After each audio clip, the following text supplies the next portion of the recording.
to sanni da aiki tsayayyen gwamna tanko almakura tanko mai san al'umma shi kan ɗana tarko idan ya kama sauran shilawa abincin shi ba al'umma shi shege shi kubar shi da shege idan sun shirya muku sai a bar mana tanko waliyin gwamna na mara kuwa shege a bari da shege ko a shege a bashi da shege su zai su karata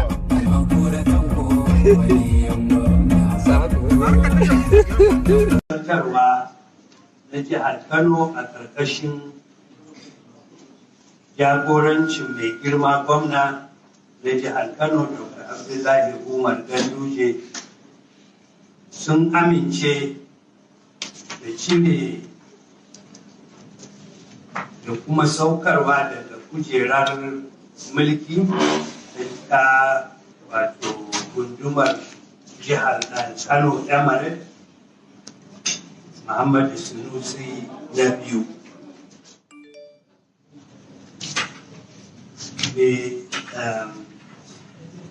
Sarkin Kano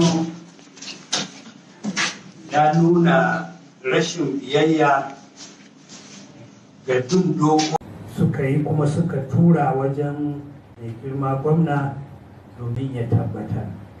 Kuma don haka ya tabbatar da kamar yadda na ce mai girma Alhaji Aminu Ado Bayero tsohon hakimin ɗayan sarkin bici a matsayin sarkin Kano.